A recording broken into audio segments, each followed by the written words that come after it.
First up, we'll have Ben Wizner, who's the Director of Speech, Privacy, and Technology Project at the American Civil Liberties Union. Welcome, Ben.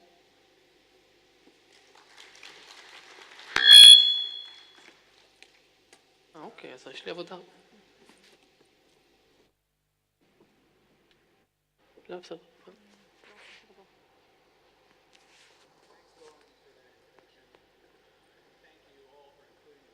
Mike? Nope.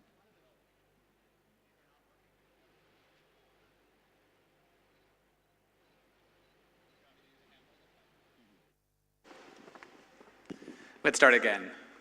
I'm honored to have been invited to participate in this conference, which has already been so enriching. I have a lot to take home from it. I want to talk today about one of the most difficult challenges in any free society, and that is democratic oversight of classified national security programs. We'll see if we can tackle this in about 12 minutes without once using the word cyber.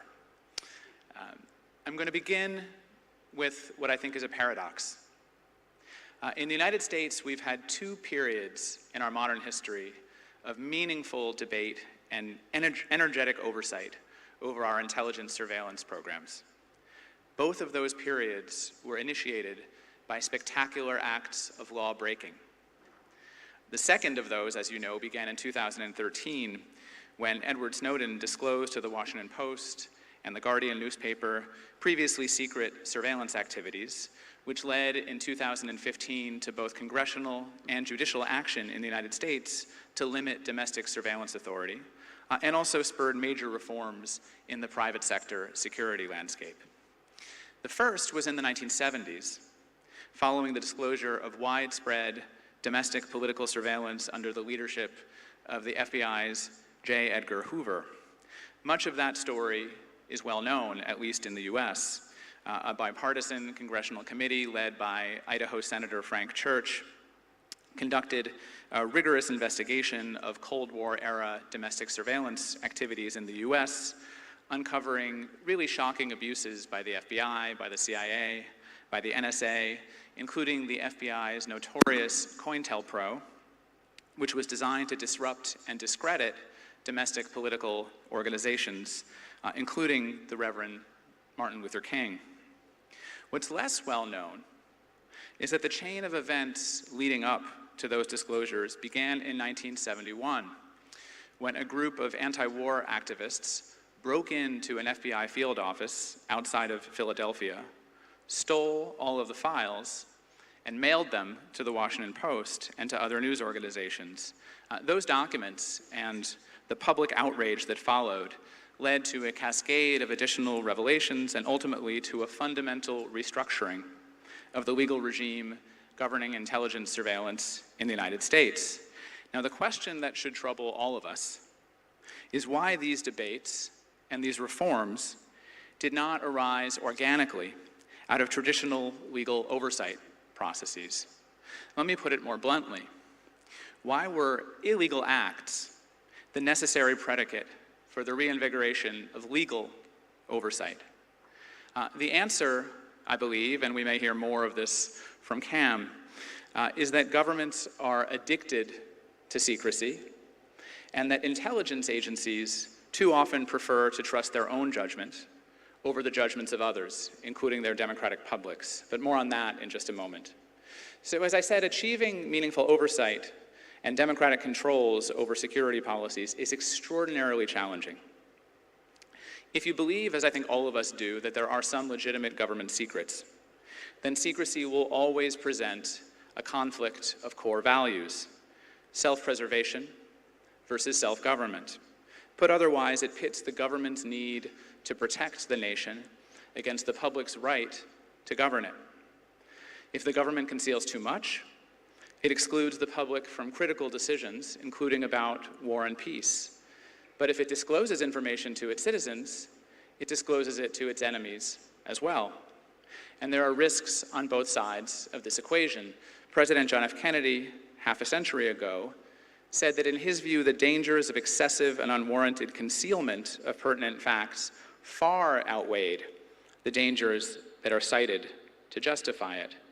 But we know that his approach and every subsequent president's approach to secrecy never matched that kind of rhetoric. So how are we supposed to decide where to draw this line? And of equal importance, whom are we supposed to trust to draw this line? So let's agree that there are no easy answers to this question.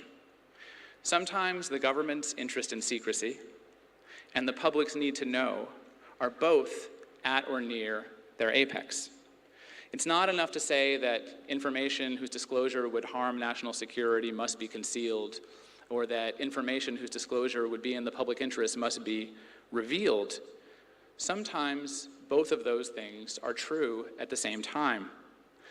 For example, I have no doubt that the publication of photographs showing American military police abusing and sexually humiliating Iraqi prisoners in the Abu Ghraib prison did real damage to America's security interests by inspiring many people to join the insurgency against US forces.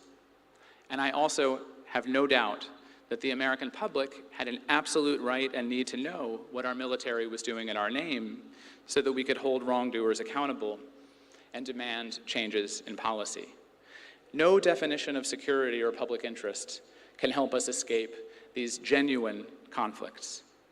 The even more difficult question, I think, is who should decide how to balance these core values? Once again, I don't think there's any wholly satisfactory answer. Now, it's tempting to say that these kinds of decisions should be entrusted to the leaders whom we've elected to represent us. After all, haven't we chosen them to play this important role on our behalf? The problem with this argument is that it's circular.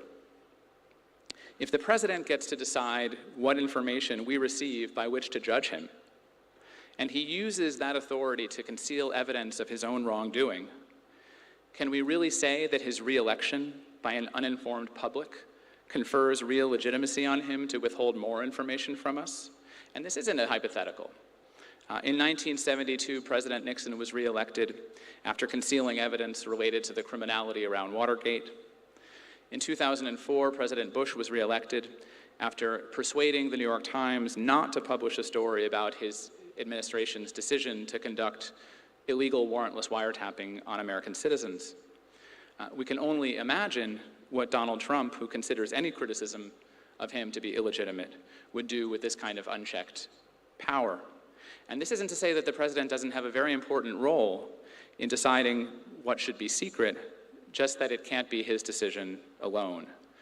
What about Congress and our legislators? I think oversight by parliaments is an important part of the answer, but that it's also incomplete because in practice, our legislators only know what our security agencies choose to tell them. In the United States, even when our Congress engages in rigorous oversight, the executive branch can prevent the public from learning about it. For example, the Senate intelligence community in the US conducted a years-long investigation and wrote a comprehensive report about the CIA's so-called enhanced interrogation program. But the vast majority of those findings have been withheld from the public at the insistence of the CIA itself. Now, the courts and the judiciary are probably better positioned to help moderate these tensions between secrecy and democracy. But here I can say, having spent most of my career attempting to engage US courts in oversight of intelligence programs, I can speak with some authority in saying that they have not been particularly interested in playing this role. Much more often, they have yielded to the demands of the intelligence community that they defer to the expertise of national security officials. For example, when I filed a lawsuit against the CIA and some of its contractors for the mistaken kidnapping and torture of an innocent German citizen, it was the CIA itself that demanded that that lawsuit be dismissed on grounds that the litigation would harm national security. The courts accepted this argument. In other words, a torture victim's lawsuit was thrown out in deference to the alleged expertise of the perpetrators themselves. Since we're in Tel Aviv, I'll share a story about a conversation I had a few years ago with Aharon Barak, the former president of the Israeli Supreme Court. I asked him, how do you respond to claims by Israeli security officials that the courts have to defer to their expertise. He told me that when military officials demanded that he defer to their expertise, he would respond, "I agree that you are the experts in security, but I am the expert in proportionality." So while he took very seriously the security claims of these officials, the ultimate decision about how to balance those security interests with other competing democratic values belonged to the courts. And here the Israeli courts have done better than their American counterparts. This approach has allowed the Israeli Supreme Court to issue important decisions about torture, about targeted killing, and other very sensitive security issues, even as their counterparts in America have dismissed all of those cases in response to government claims of secrecy.